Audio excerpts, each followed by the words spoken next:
I think the first thing that you need to understand is that on the internet, like, attention isn't earned, it's hijacked. The thing that people don't realize when they create their ads, they think about their ads in some silo of the internet, in this professional area of the internet, where there, aren't half-naked supermodels on Instagram and Joe Rogan's not smoking weed with Elon Musk. And there's not all this crazy stuff happening, and they think that I'm just competing with my competitors, where you're competing with all the other alternatives that prospect has to choose to spend their attention on. No one's ever lucky. I think the only luck you get in life is where you're born, and then you make the rest. Stick around. It's going to be a good ride. Hey, quick shout out, boys. I was just looking on social medias this morning. Yeah. Our good friend from BeFit, Kate Save, she won that BeFit Food. BeFit Food. She won that award from Telstra Business Awards last night. I seen her post it. So kidding. Big shout out to her. Kate Save. Shout out. Doing awesome work. That's the big one, yeah. That's Telstra Business of the Year, I think. Yeah, it was the big one that she said. So congrats, that's awesome. Yeah, shout out, Kate. Leaving a legacy, she is, in that industry, so it's awesome. She's doing a good job. Yeah. Bloody oath. Just goes to show the calibre that we're bringing on, boys. Big one today as well. Today's no different, boys. Just quietly. Let's get into it, boys. Welcome back to Australia's #1 podcast. We are the little fish, and we speak to the big fish about town each and every week. We talk development, property, mindset, business, life, bringing you guys as much value as possible. Please like, share, subscribe, comment, get involved. Whether you're listening or whether you're viewing, you can do both. So get involved. We really appreciate it. It's going gangbusters at the moment, isn't it? Can't believe it. Man. Is it on fire? It is on fire, yeah. That's the algorithm, boys. That's how it works, all right? That's what I was after, the algorithm. It's the algorithm. Got to say it weekly, sure. It's a good word. He normally looks at me when he says it, and the algorithm, Benny. Look at him. Because I know what it means. All right, guys. Hey, let's get into today's guest. Founder of Australia's fastest growing digital marketing company. Today's guest knows a thing or two about making bank from online business. He has clients all over the globe and has generated more than 1.3 bill in revenue for those clients, boys. B. That's B with a bill. It's a lot of money. This guy's grown from being an expert cold caller in a bedroom-based hustle to a hot commodity in the world of digital marketing. And while some people are content with the 9-to-5 desk jockeys, it's a good intro, Benny. This guy definitely isn't. He's an author, founder, salesman, speaker, self-appointed internet overlord. No, he doesn't scale buildings, but he's famous for climbing charts, Dan. Yeah. Give it up for King Kong founder, Sabri Suby. Yeah, nice. Ew. Hey, man. Oh, that had a bit of punch, that didn't it? That's a good one, yeah. We've got a new system with the intros, man. Yeah, right. Yeah, good. Clearly you didn't write it. Yeah, Someone professional. that is definitely one hell of an intro. I could barely read it. That was full on. Yeah, that was good, man. You did well, PK. I'm interested to learn all about the digital marketing side of things. It's an interesting space, isn't it? Word foreign gets to you, dropped Dan. a lot. I think It's foreign to me. Danny knows a lot about it, but I'm not clear on it. Well, you know what? We've got the king in here. The next hour or Dan, it's going to blow your mind. Going to learn. Absolutely. Thanks for coming in, Sabri. Thanks for having me on. Awesome. Super excited. Can we start? We don't want to spend too much time on it, but can we start talking about you, childhood, early education, maybe some businesses you did before you're now, your beast that you've built now, just to build some context? Yep, sure. That'd be awesome. So I grew up in a small beach town, Byron Bay, raised by a single parent mum, me and my sister. I watched her hold down 3 jobs, and I used to wake up early in the morning, 7 a.m., help her go and set up a cafe. I would bring out all the chairs and tables and all of that jazz. And I knew from an early age that I wanted to help her, watching her hustle so hard, still come home, cook me and my sister a healthy dinner every night, that I wanted to contribute. I got my first job when I was like 8, grinding peanut butter in a health food store for $2.50 an hour. Did that for a couple of months and realized that I wasn't ever going to be making any serious bank that I could help my mum with. Yeah. And she bought me a harmonica, and I thought, hey, maybe I can just busk with this at the Sunday markets. I did that, went out, didn't know anything. I don't know that it was like people were just giving me money out of pity, but I got $80 in that first day, and I was like, okay, this is gonna mean a lot more. And that was probably where I got my first bite to entrepreneurship, so to speak. Did that. hustled all various different jobs growing up. And then I got my first real job when I was 16 in sales, selling ink cartridges over the telephone. Exciting. It was a cold, hard slap to the face. That is for sure. I grew up, as I said, in that small beach town. I hadn't really had a lot of exposure to capitalism. And when you get on the phone and start getting the abuse and start getting told to, fuck off every day, I don't know that I can swear. Nah, fuck yeah, man. All right, awesome. That's normally me on the other end of the line saying that. When I get a cold call. Yeah, like people ask me, like, oh, what do you do for a living? It's like, I literally get abused. Like, just people just curse at me all day. Anyway, I did that. I absolutely sucked at that.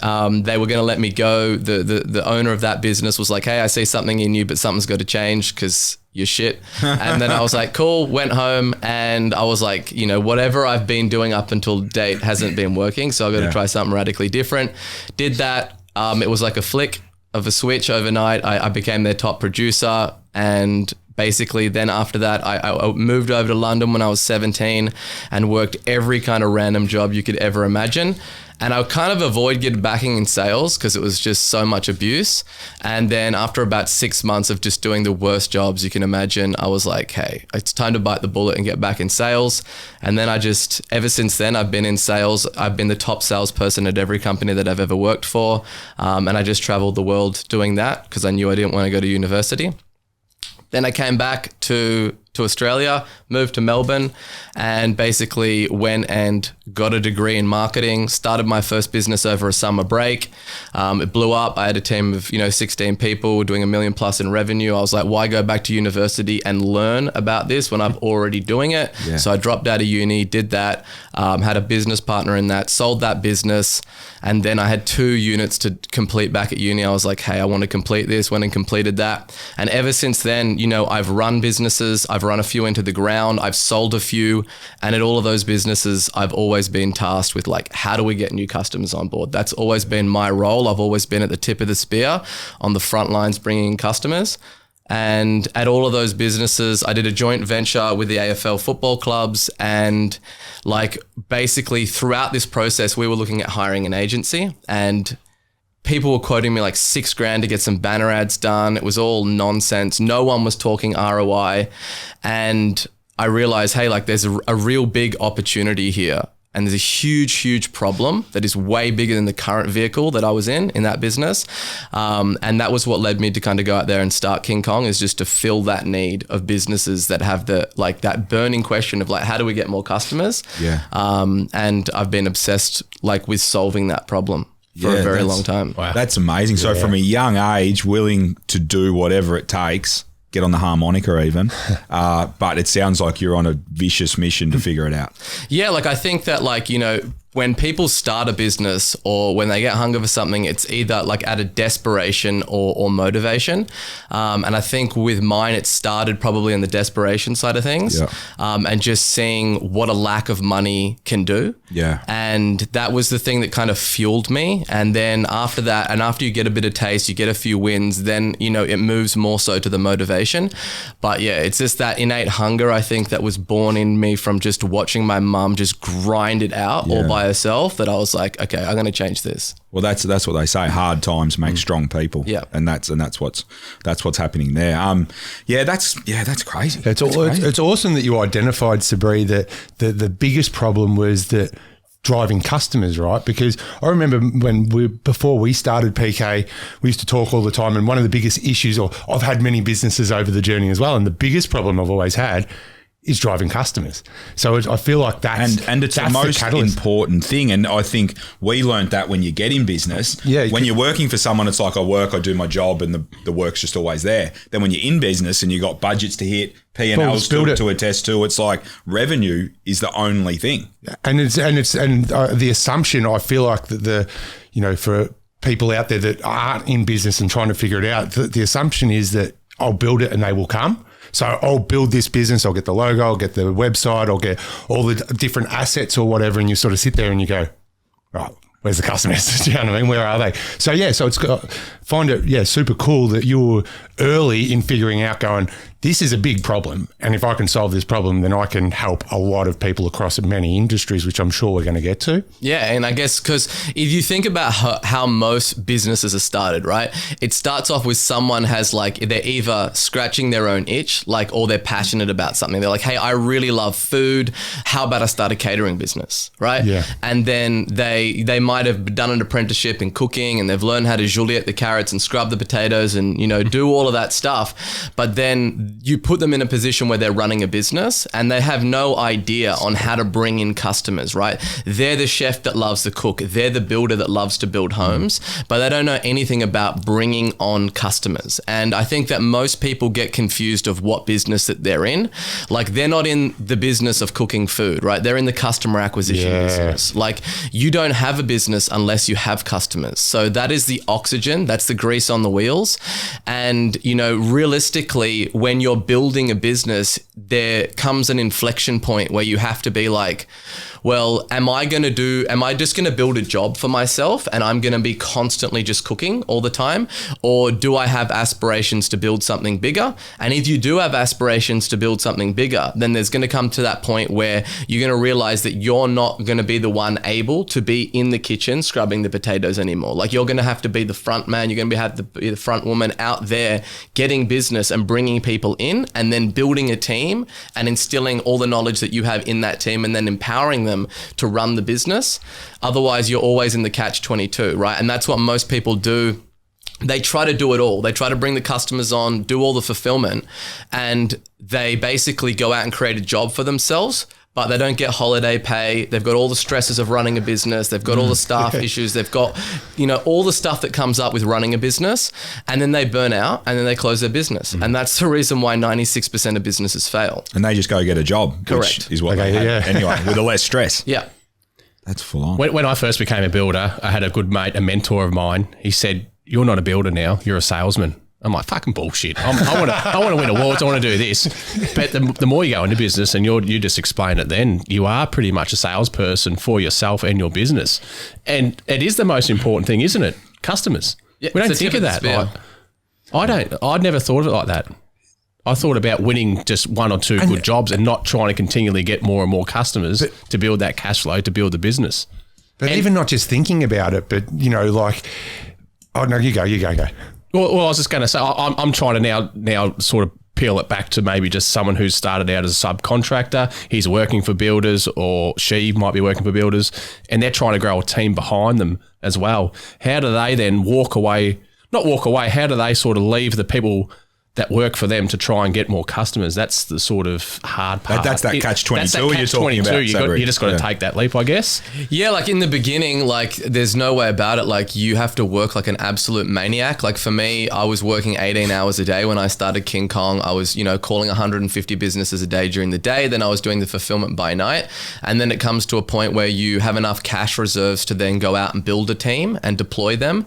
And it's all about systems, processes, checklists, SOPs, and building out all of those functions of what it is that you do. But in the beginning, where before you can afford to hire the best talent, and building out those frameworks and just being like, hey, like, this is the things that need to do, and having all the checklists in there, so you can spend 20% of your time overlooking those systems that you're building and 80% of the time on ringing the cash register and bringing them in. And then ultimately you want to work to a place where you can bring people in that are a lot more talented than you to run those things. Because the most stupid thing to do is to hire really smart people and then tell them what to do, right? So you let them be them. Like, good. Yeah. Like when I interview people, I just tell them like, hey, like, I want you to tell me what to do. That's the reason why I'm hiring you, right? Yeah. So I think that there's that part, there's that kind of, that rocky cut scene, that really hard period in a business where you are making that transition of being like a solo operator and just being a one-man army to then going out and actually building a battalion to kind of back you up and support you in the day-to-day. Yeah, hire the right people. We hear that so often. But Sabri, what was that 80-20 that you just mentioned? I want to sort of ask about that. Is that 80% working on the business, 20% in the business? Or Yeah, it's basically the Pareto principle that basically shows that, 20% of the inputs really give you 80% of the outputs. If you look at 20% of the roads in Melbourne, they carry 80% of the traffic. You can apply it to anything. Good analogy, yeah. And basically, that's the way that you want to be thinking about it in your business. Like, you want to be focusing on those 20% of the activities that you do that generate 80% of the revenue in your business.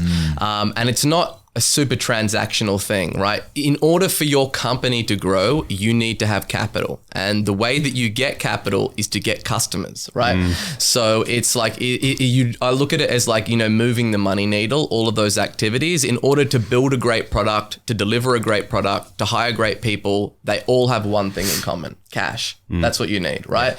So if you're talking about like the chicken before the egg, it's like, unless you have the cash, you can't do any of that stuff, right? And that's why I think that it's so important that you do spend a disproportionate amount of your time, on those revenue producing activities. But, I don't want that to also go under the guise of like, product delivery doesn't matter, or the quality of the product. Like, that is infinitely important, right? But a great product without distribution is nothing, right? So you really need to be clear on what that distribution channel is. Yeah. So I guess for the people starting off, it's pulling up the sleeve. It's doing the day today from your 9 or 5 or your 7 or 3:30. Then the after hours, do what Sabri did, work those 18 hours a day, and then do that sort of building on the business when you get home. Yeah, the admin work's never going to make you rich. No. Right? And so it's like, Build the business. sending out that email at 5 o'clock and doing all that. It's all a necessity that you got to do, right? But it's not going to propel the company forward. Yeah.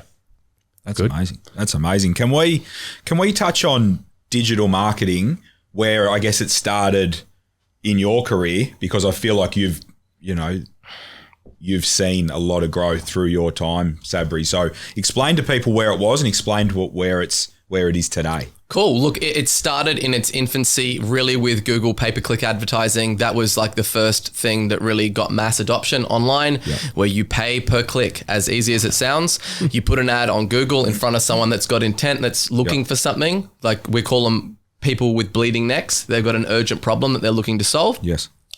And very, very simple, right? And it was very inexpensive in the beginning. And because it's the first channel to really blow up, now it's the most expensive.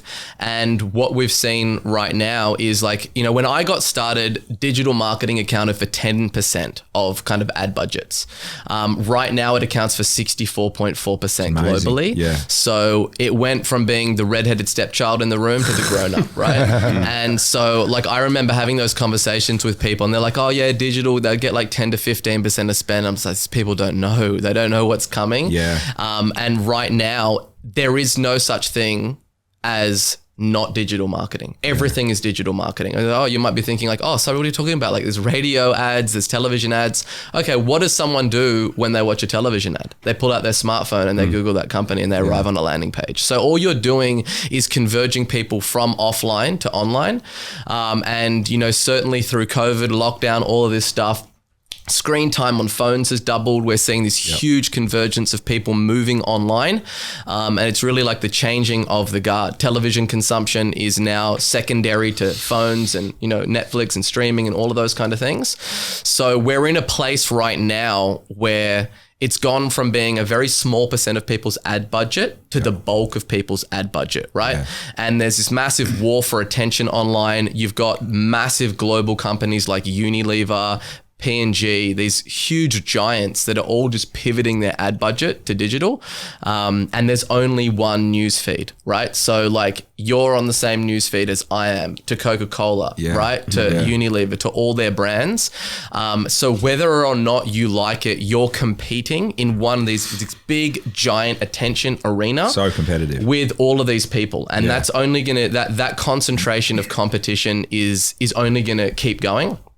And realistically, where I see it is, everything used to be fragmented. Like, you used to, sit down to watch television. You used to, listen to the radio. The social media was one thing. Then you'd go out on a date, as a different thing. All of those things, because of the smartphone, have converged into one big arena, right? Yeah. Where that's all on the smartphone. Yeah. You've got like Tinder and Bumble and Netflix and Pornhub and Instagram and Facebook and all of these different things that are all vying for your prospect's attention. Yeah. And the thing that people don't realize when they create their ads or when they advertise online is that they think about their ads in some silo of the internet, in this professional area of the internet where there, aren't half-naked supermodels on Instagram and Joe Rogan's not smoking weed with Elon Musk. And there's not all this crazy stuff happening, and they think that I'm just competing with my competitors,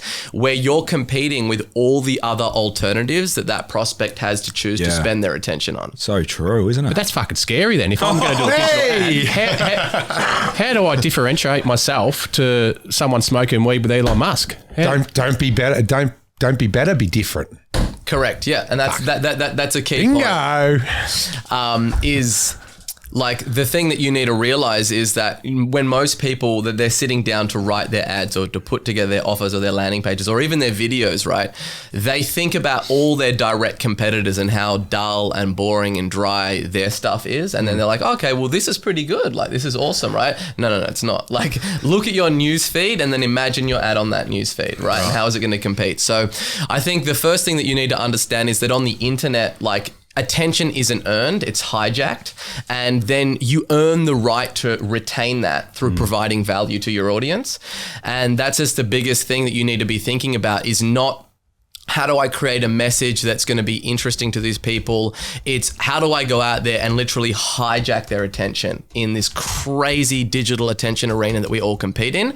Because you're going up against people that have fully blown editorial departments, they have full blown production companies, big budgets, and they're the people that you're competing with that are really going out there. Like, if you think about even like Netflix, they understand this. Like, they split test, across their 220 million users, all the different thumbnails. Like, if they've shown you a thumbnail and you're not clicking on that, they're just like, we'll just keep rotating it. And then they know based on race and age and gender and location, what's going to have the highest propensity to get somebody to click. So they're not like, oh, we'll just put this show out and see how it works. They're like it's nearly proven before it goes. Yeah, like Reed Hastings says, like, their biggest competitor is sleep. So it's not the other streaming platform. It's like other people like choosing to sleep. Wow. So what about the smaller people like us? Like, what is it, I guess, to try and do it well without the big budget? Is it to be authentic with your sales, with your digital sale? I'm just trying to understand how do I compete? And are they a chance? Well, creative, you've got to stand out, right? You've got to make noise and you've got to be different. So when I say don't be better, be different, that doesn't mean be worse. It means, still be the best you can, but you need to be different. So you need to think about the way I look at it, because we try and keep this into our philosophy. We look at what everyone else is doing. We go, well, we're not fucking going to do that, right? So the first thing we're going to do is not what everyone else is doing, and then figure out, from there go, all right, well, what about if we flip it on its head and we do it this way, So you just got to, it's really just trying to stand out, isn't it? Exactly. That's the first thing. So of course you have to be authentic and you have to be authentic to you, but if you're being authentic, that's not enough, right? That's not enough to get the attention. So you've got to have a look at what everyone's doing and you got to, zig while everyone's zagging. That's the first thing. Like, the 101 is like, if you want to get a different outcome to what everybody else is getting, then you have to do something that's completely different to what everyone's doing. Yeah. So if you're a small, you're a small operator, you don't have big budgets, that means that, you have to even get more creative with your ideas and the way that you go out there and tackle things. And the biggest pushback that I get on this is like, how do I do that in a manner that's still professional? Like, I'm talking to, these certain type of professional business people. Like, I have like shit emojis in my hands to start my ads, right? I've seen your dating ones and stuff, something about something on the first date or whatever. And so like, we split tested that like against having like a really professional, like me, like, being interviewed on Sky News or whatnot, versus me holding a shit emoji in my hand.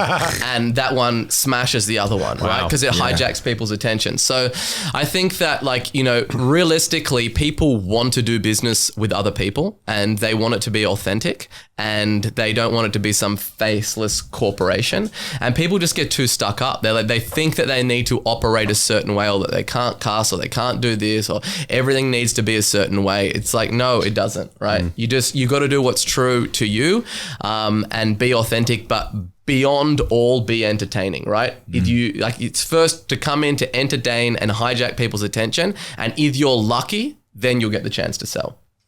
Wow, yeah, that's madness. So don't assume that you know what everyone's going to click through, because that's a great example, isn't it? Yeah. Sky News heading shit emoji, and they've clicked through on the shit because it's different. And it stands out. It's real. Yeah, it's crazy. That's awesome. So, yeah, well, that's digital marketing, boys. In a nutshell, that's the game. King Kong, Sabri. So you've started this beast. You started it from scratch. What was it like early on? You touched on the hard work you put in. Yep. Growing it from there to, like, I've been to your office. It's a lot of square feet. How many square feet's the new one? 1,400. 1,400. Yeah, it's insane. So you've gone from there to there. Can you talk us about the early battles and tribulations of doing that for our audience, and take us to where you are today? Yeah, sure. So it was a bit of a funny journey for me, because I had, as I mentioned, sold businesses and I had run a few into the ground. And basically I'd found myself where I was effectively back at square one, right? I didn't have a whole bunch of money to start this thing. And I had to go back to what my roots were and roll up my sleeves and start calling businesses. And I did that, 150 cold calls a day. Started it from my bedroom, just pulled out good old Google and searched for keywords and called people that were running Google ads and sold them SEO. Yeah. Built that up, and was just, as I said earlier, working like a maniac. Yeah. And got to a point where I was just like, hey, like, what are you doing here? Are you going to create something that's a lot bigger than yourself, or are you happy doing this kind of consulting gig? And then was like, hey, I want to build something bigger. Got my first office, built my first team. Just to go back a second, how did you get those initial businesses? You're doing the 150 calls a day. How did you get those initial businesses to buy in? Because no one likes to be first, right? You're calling from the bedroom. Yep. You haven't built a brand. You're not positioned in any kind of way, but you are hustling and cold calling. How did you get the first meaningful businesses over the line to back you in? Sure, yeah. I developed something that I have become internet famous for, which is something called the Godfather Offer. So the way that worked is I was cold calling on 150 businesses a day. Naturally, everyone didn't want to do business with me. They were like, who the hell are you? We've never heard of you, dude. And then I was like, this is just like ridiculous. Like, I'm getting into like these arguments almost where I'm trying to convince them that they should do business with me. And then I was like, hey, like, I'm just going to create an offer that these people would feel stupid to say no to, right? And that was where like the Godfather Offer was born. And our Godfather Offer was, we were guaranteed to get you on page 1 of Google in 90 days, or we'll work for free until we do, right? And as soon as I started doing that, I started to get some serious attention and started to get some traction. After 3 days of rolling that out, I got my first client. So that was SEO? Yep. And we just done the one single service in the beginning. And then, that was just like, I parlayed that, brought those customers on, treated them really well, got them incredible results, stacked some cash, and had enough cash reserves to finally pony up and get an office and build a team. That's awesome. I love that, because 150 calls for anyone that hasn't done cold calls. Oh, that sucks. That's ridiculous.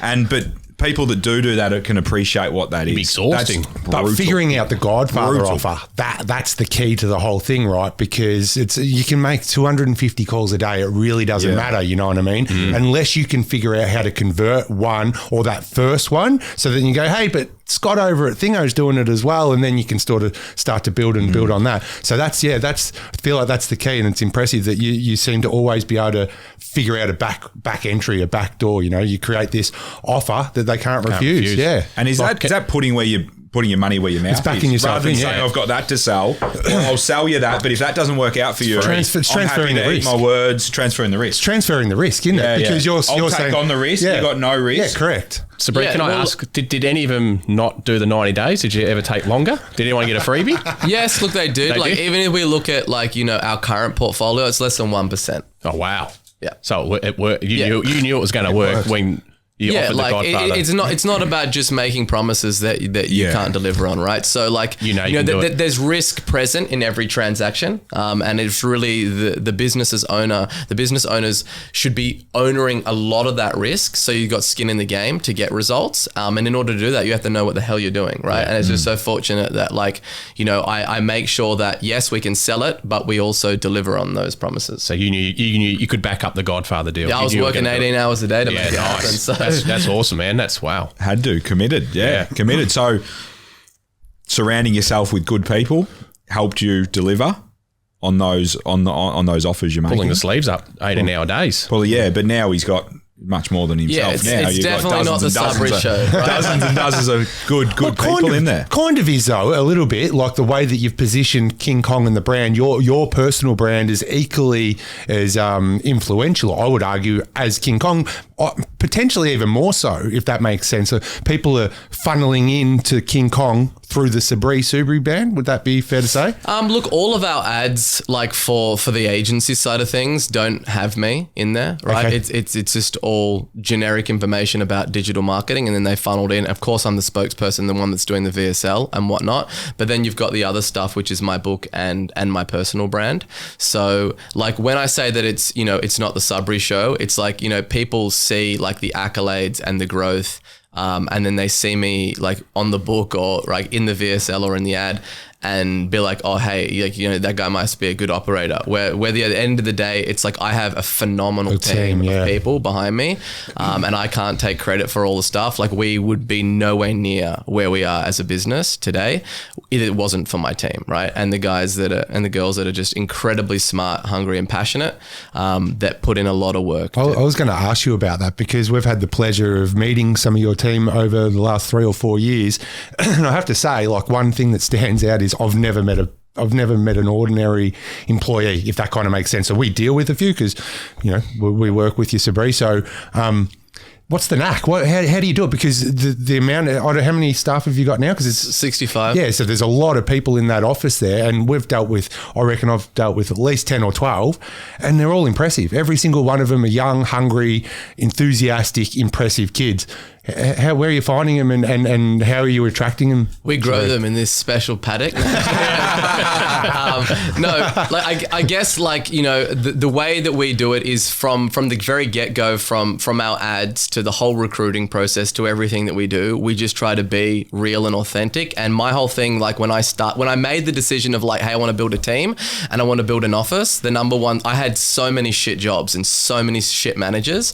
And the main thing that I wanted to do was just create a place that people would like to come in and work, that were around really great people, and that weren't micromanaged, right? And we're just like, hey, like this is like what we're shooting for. This is the kind of target, and show me what you can do. And so our whole interview process, the way that we do everything, like definitely working at our company can be stressful. When you're growing fast, you move fast, things break, and we try our best to kind of counterbalance that as much as we can, and have a great culture and have a place where it's like people like to come into work. There's music playing, there's all of that other usual stuff, but more so than anything, we want to create a place where people can come in and do their best work. And I think that a lot of people they respect that like, hey, like it might not be the easiest run here, like it might be intense at times, but ultimately I know that I'm given the freedom to do the best work that I possibly can. And when you're around a group of people that all share that kind of mindset, it's intoxicating. Yeah, nice. Yeah, 100%. That's some good lessons there. Yeah, good. Yeah, I was just thinking I'm going back to the Godfather deal that you did. Now we've jumped to 64 employees. Well, I want to know that space there when you that company was growing so quick. Like you sort of touched on it then, but how did you envision it growing that quickly? How did you deal with it? All these employees coming on, the growth, the office, obviously you had to upgrade the office. Tell us all about that. Growing pains, yeah. Yeah, I did. Which is exciting. We all want it. To be honest, I did envision it. The first hire, my first and second hire that I ever made is still with me today, and they're running teams. And the girl who runs my dev team, she always still jokes with me, and she's like, hey, when you interviewed me, you told me that we were going to be this big agency and would have customers all over the world. And to be honest, I thought you were full of shit. Now it's happened. But I bought in. Wow. She's like, I didn't really know to figure out if you were full of shit or if you were actually going to do it. And then seeing us do it together as a team has been incredible and phenomenally rewarding. But yeah, I did envision it. When I made that decision, the time that it was where I got my first office was when I lost a deal. It was a $30,000 deal for a website and digital marketing, and the person was completely sold and they just wanted to come into my office and shake my hand. Yeah. I was wearing my Ugg boots in my bedroom. Right? So that was, and it was like, I never like was deceptive in the way that I operated, but I just didn't tell people that I was calling from my bedroom. Naturally, I'm not going to be like, yo, dude, I'm in my bedroom. Just to disclose. And you're going to be my first client. And that's the way to do it. And that's why those first ones are really, really difficult, because we started there as well, you know, and we literally, our first office was the McDonald's on Sydney Road. We used to meet there and we do business from there. But it's the same thing. It's not being deceptive. It's trying to just win that first bit of business or whatever. You got to do what you got to do, right? Yeah. So they were like, can I come into your office? And I was like, hey, we don't really operate like that. And they were like, dude, like I don't understand. Like, I'm about to drop 30 grand. I just want to come in and shake your hand and make sure you exist. And then I was just like, what the fuck am I doing? Like, I need to get an office. Is that a bit of bad perception of the client to thinking, I don't know if he's real or? Like, I think that legitimately it must have been a lot of money for them, and they just wanted to completely vet it, dot the I's and cross the T's, so to speak. And there's absolutely nothing wrong with that at all. Knowing how our industry operates, like there's 1,800 digital marketing agencies in Australia. 90% of those are operated from a garage or a bedroom. So like, if you're going to be partnering with someone, you do want to know that they got that back end infrastructure. So, then we made that commitment. That was when I was like, okay, cool. I'm just going to stop mucking around. I'm going to get an office and build a team. And then, it was definitely a challenge to get to like a team of 10. I found that probably the biggest hurdle in the beginning, because you're that chef that we spoke about before. You're in the kitchen doing all the kitchen prep, and then you get someone in to help you with that, and then you move away, and then if they don't work out and they move on, then you're back in the kitchen again scrubbing the potatoes. So it's not until you get crossover and you have like 2 people in each kind of department and role, so if one leaves and the other one steps in, that then you get a little bit more of a buffer. Yep. And you start to get some more wind in the sails. We were talking about this yesterday, weren't we, Big E? We were. Yeah, we were literally the talking legs, about the legs on the table. The legs on the table analogy. So we sort of talking about the legs on the table, making sure that if one leg falls off, or someone leaves, that the table can still stand up. And I think early on, it's tough. If they leave, it hurts, doesn't it? It does. But you're saying first 10 is the hardest. First million's the hardest. Because you're watching your cash as well, aren't you? Because you don't want to overcommit. Yeah. And then, but at the same time, the risk of undercommitting and someone leaving, and then you're back being the chef again. I was like, for me, I've always been very paranoid, and like coming from a place where I wanted to have very healthy cash reserves. Like I knew that when I made the decision to hire somebody and they trusted me, and I was going to be responsible for putting food on their table for their family, that I don't take that commitment lightly at all, right? So I put myself in a place where I have cash reserves enough to sustain the business for a long time without any money coming in. So I was like, hey, I'm not going to hire anyone until I have X amount in the bank. So that pressure of the financials wasn't there for me. It was just more so the challenge of the juggling act of bringing the right people in, making sure they're acclimated to the culture, that they're right fit. You can find lots of smart assholes out there, but we don't employ those people. I would rather have someone that's a great cultural fit, because you can't like train culture. Right? It's either they live by the values that you've got as a company, or they don't. But you can always train somebody up on a certain skill set. So that's always been the challenge. It's like that balancing act of like, hey, I'm creating all this demand for our service. We're in the people business, right? So we have to bring people in. That's a bottleneck of our organization. And then it's like creating a system and almost a funnel for that recruitment side of the business as well, to bring those people in and to bring talented people in, because as you scale a company from 10, then to 20 and 30 and 50 and plus employees, the biggest concern that I always had was, keeping the talent density very strong in the team and not watering it down. And there always comes that point where you really need people, and you've got a whole bunch of people that are applying, right? But it's like, are you going to make that exception and kind of turn a blind eye and say, I'll just get this person because I really need a body, right? Or are you going to hold off and feel that burn longer, but get the right people into our organization. And I can confidently say that more often than not, you know, we've stuck to our guns and being like, no, we want the right people in. Yeah. And then that's what breeds that culture and those people that you talk about, because smart people want to be around smart people. We heard that a lot, haven't we? Do you do your own on hiring, or do someone else do that for you guys? Oh, so we do it all. We've got internal. We've got a phenomenal HR girl, her people and culture manager. So yeah, she does all of our onboarding, does all of that stuff. Do you still sit in on interviews? I do the last round. You do the last round, so there's the final tick off. Yeah. And do you go off gut feel sometimes in an interview? Yes. Yeah, definitely. Anyone that says that they don't is full of shit. Yeah. And they're like, oh, like I apply all these psychological frameworks and I do like a Myers-Briggs test. It's like, dude, like you hired one person. Like talk to me when you've hired hundreds, right? So like a lot of the thing that I look for is this like passion and hunger, and you can't fake that shit. It's I can see it, right? And I ask somebody, it's like, okay, cool. Like, you know, you're into videos. Who do you follow on YouTube? Yeah. Oh, no one. Okay. You're not passionate. Yeah. You know, or it's like, is you're involved in digital marketing? Cool. What books have you read? What courses have you done? Yeah. I read this one blog article. Cool. You're not that one. Right? They just didn't think you were going to ask them that question, did you? They just haven't done the work. They've gone, I'll say this, but really deep down, they're not doing what they say they're doing. They're not doing the work. When you get the passionate people, they come in and they're like, hey, like I spend my weekends on this. Look at my YouTube search history. These are the videos that I've watched. I go to meetup groups. Like, give me a shot. I'm hungry. And then it's like, okay, this person's aligned with the kind of people that I want to be hanging around with. Yeah. So you do, there's enough questions you can ask, and then you go back to the gut, like you're saying, Dan. You're not going to have all the information on the front row there to make a decision on, and that's where the gut comes in. Yeah. Pretty cool. Mate, now, Sabri, this is the big one, I just want to ask you questions. This is the one you've been I'm seeing him over there doing his numbers and shit. I'm in the building game. I'm a builder. Sure. But as I said earlier, someone said I'm more of a salesman. How do I be a good salesman? Give me some, like...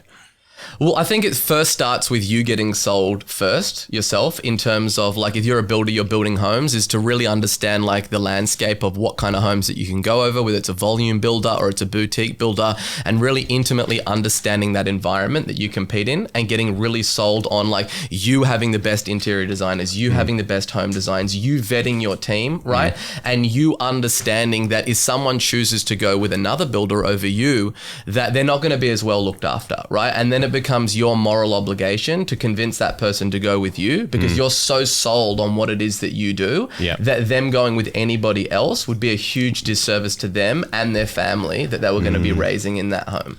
Right. Sold. So then obviously digital marketing is the best way of getting that message across. And is that through your socials, or like how's the best way of getting that just look at all the channels as delivery vehicles. I don't really care what it is. I'm channel agnostic. I want to be everywhere, right? I want to be on Google, Facebook, everywhere on the internet that you look, I want to be there, right? While you're in that decision making criteria.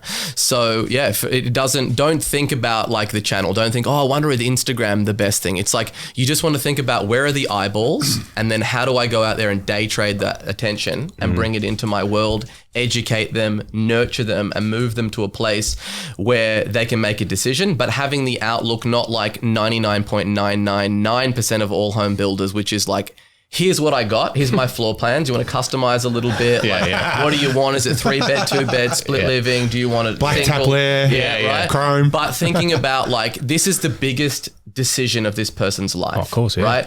And I am going to be the shepherd of information for them, right? And I'm going to leave these prospects better than when I found them, and I'm going to provide so much value to them, regardless of whether or not that they buy, that I will really help them, right? Because the reality of it is that only a very small percentage of people that inquire with you are going to end up pulling the trigger and buying, right? And you're not doing any service to all of those people that don't buy.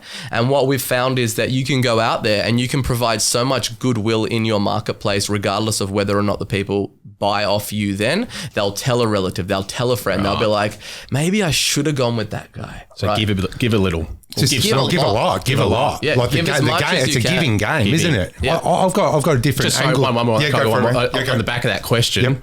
So I'm like a referral based business, but I heard you say on another podcast, if you're only doing referrals, you're not growing the business to the heights it should be At? Yeah, no, if you don't have, like, you're not going to like this, but Tell him the truth, Sabri. Give it to him. I am the merchant of truth. I must sit down, my son. And he's ready for it, ain't he? Yeah, He's come in ready. Yeah, I'm ready. Yeah. Look, if you rely off referrals, you don't have a business, right? You have an expensive hobby. Ouch. Ouch. Yeah. I say that with respect, right? Because referrals and word of mouth is like the best channel that you can get. Yeah. Right. So don't get me wrong on that. But it is the icing on the cake. It is not the cake, right? You need to have the ability, because like if you're bringing on staff, right, and you've got mouths to feed, and you build, like, how many homes do you build a year? 4 or 5. All right. So we're at a nicer end of the market. all right. I'd awesome. say. Yeah. Let's say, and do you have That's French for high.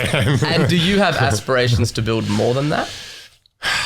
I don't know. I like where we are, maybe 1 or 2 more, but even go the next level up where it's the 10, 20 mil builds sort of thing. Okay, sure. So where are you now? 4 or 5 mil builds? Yeah, we're 7-figure builds, yeah. Okay. Now, in order for you to basically go from where you are right now to where it is that you want to go, let's say that you want to get to 10 homes a year. Yeah. Right? How many referrals are you going to get next month? Not many. Right? No, How many? probably, if any. Scientifically? If any, yeah. Like, Right, probably that's the problem. 3 referrals out of 1 client is what you sort of aim for, Yep. which isn't many, is it? It isn't when you're doing 5 builds a year, right? So the way that you need to look at it is like, that doesn't give you the confidence then to go out and hire the best interior designers, the best builders, the best floor plan designers, get all of the big names to specifically design your homes that you build, right? And that's because you don't have a scientific way where you know exactly how much it costs you to acquire a customer, right? So unless you figure out how to do that, then you're always operating whatever fate falls in your lap and just hoping that Donald or Susie give you that referral, right? Yeah. And for me, that's just like, it's not a way that I feel confident in saying to people, like, come and work for me. I'm going to look after you. I'm going to give you, as long as Barry shouts me out next week, I'm going to pay you. Right. Yeah. So I want to know exactly down to the dollar and day how many customers they're going to be bringing on, what that's going to look like. That's going to give me the model of what I call scientific customer acquisition. That's going to give me the confidence to say, hey, I can go and spend that money and hire that person. I can get the best general manager, the best operations manager. I can get the best project managers, because I know down into the marrow of my bones that I have the ability to go out there and ring the cash register. Makes sense. And that can give a lifestyle of that builder to step back, because you've hired the right people. So it makes sense, doesn't it? Correct. And that's that chicken before the egg thing as well. If you can get your data right and you know what you're going to do weekly, monthly, that's going, all right, that gives me the confidence. I can put the egg before the chicken or whatever it is, back myself, put the people in place because I know I'm going to get the work. And our industry's full Science. of referrals, which is, when you say it, it's silly. That's what we run off, our industry. My industry is referral. But we should be going out and seeking more. You'd have Look, it's builders not on the silly. books. You'd have builders on the books. Is that We digital? do. Yeah, so digital marketing works for builders. It does. Yeah. Yeah. We got figures? And Dan, would I Growth figures? And could you, like, because Dan is positioned in the higher end of building, and I imagine most of the leads online are going to be for that volume sort of builder, but there'd definitely be a market or a community out there looking for high end builders online as well. Without a doubt. So this is a great topic, right? Because it's like, okay, so do people that buy $5 million homes use the internet? I think he said no shit. They do? Yeah, of course. Yeah. So like everyone uses the internet, right? Yeah. Like you like there's people that are buying like $30 million Learjets online, right? So the whole thing about like, it's a high end. It's like these people are ravenous. Yeah, online. my customers aren't on there. They're They watching only talk to their friends. Yeah. The Vogue walkthroughs of the home. They're watching the local project. They're on Instagram. They're looking at all of these interior designers' pages. They're looking for inspiration. They're constantly online, right? And so not only are they online, but then they're also searching. There's lots of, like people searching for luxury boutique home builders, all of those kind of things, right? So you don't need to be building, $250,000 homes in order to use the internet to find customers. Like it's 2022, y'all. Everyone's on it. Yeah. Everyone. I've got a good one for you, Sabri. I want to get your thoughts on, because you said your question, Dan, was how do I become a good salesman, right? Yeah. I want to ask, and I've hijacked this from somewhere as you do, but would it be fair to say, so, back in the day, you were a salesman. Dan's asking how to be a salesman. So I'm still a salesman. I'm still a salesman. Wow, that's what I'm going to ask. So the question is, you started as a salesman and sales was the thing. And then it turned into marketing was the play. So it was all, direct sales or whatever, then marketing. And I heard somewhere that these days you got to become not a salesman. You don't need to become a marketer. You need to become a publisher. And that's about, like you saying, I want to be everywhere. I want to be on all the channels and it doesn't matter. And to do that, you need to publish content. You need to give free content. You need to be out everywhere. So when those high-end builders are searching online, like you were just saying before, well, that's when they stumble across your content that you've published. So what's your thoughts on, it being less about, obviously it all overlaps in some way, but being less about sales, less about marketing, but really focusing on becoming a publisher. So creating valuable content that you can get that equity out in your marketplace and where you can be found. Yeah, I think that to start off where we started this conversation, it's around attention, right? So is attention's the currency of the internet, then how do you transact? You transact through content. Right. And so if you're just out there only putting out a sales message for when your customers are ready, willing, and able to buy, then you're not even transacting in the biggest economy that there is, right? Which is the attention economy. So you need to go out there and you need to first provide value to your marketplace. I'm a big believer of the amount of revenue that your company does and generates is directly proportionate to the amount of value that you provide to your industry and to your marketplace, right? And so if you're like most people and you don't provide any value, it's then you're not going to be doing any proper revenue, right? So, and even the big guys that really do understand, the building game or understand the business game, a lot of these people are late to the party. And what you're seeing right now is a lot of these massive companies are just buying podcasts. They're buying media companies because they fully understand that we can reach these people way earlier on in the buying journey for way cheaper than just competing with them on Google ads and spending, $50 a click when they come to buy. Why don't we get them earlier so we can control that buying criteria by the time it comes to buy? So I don't look at it as in you need to become a publisher or anything. I just look at it as simply providing value. All right. And it just so happens that the delivery vehicle for that right now is YouTube, it's content, it's podcasts, it's all of that stuff. And it can be even to your point, it can even be speaking at events, industry events. So yeah, you're right. So it's not just publishing; it's being injected into the middle of the industry, giving value and positioning yourself, wrestling the attention. Well, and doing what you do, Sabri, you position yourself as a thought leader within that industry, right? Yeah, I hate the word thought leader. It disgusts me. I almost vomited in my mouth when you said that. No, but in all seriousness, he's too modest. Yeah, I really don't like that term. For me, it just still comes down to the whole value thing, right? What is a thought leader? It's people that just sit around circle jerk on LinkedIn all day long, right? These people, there's so much broetry and people just putting out shit out there all the time, trying to be a thought leader when it's there are so many broke thought leaders. So what's the real different thing? I don't want to be a thought leader anymore. I simply want to provide value and change people's lives, right? That's the thing that I'm here to do. So just me putting out stuff on LinkedIn, I look at, okay, this is the problem that my market experiences, right? They don't know how to bring on new customers. How can I solve that on the largest scale possible, right? And that's what led me to write the book and to do all of that and to have 200,000 customers in 136 different countries. Wasn't how do I become a thought leader? It's how do I help as many people as I physically can solve this problem, because I believe that there are enough problems in life and that money shouldn't have to be one of them. So if I can help people solve that at mass scale, right? I'm going to be rewarded by a percentage of the upside and that value creation that I do, but it also hasn't made any more effort for me to do that than what everybody else does in their business. But I get to help way more people. Awesome.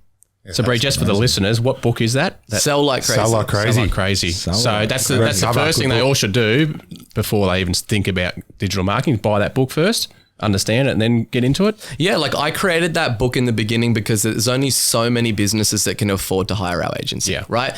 And instead of turning them down and sending them to the numbskulls that are rampant in the digital marketing industry, I wanted to give them something that is going to help them way more than hiring, these numbskulls that are out there, regardless of whether or not they could afford to work for us, right? Work with us. So that was kind of like the thing that motivated me to do it. And then it spread like wildfire. You gave it away for free in the beginning as well, didn't you? Yeah. Is that right? Yeah, we still give it away for free. It still sells on Amazon. We've got 6,000 plus 5-star reviews.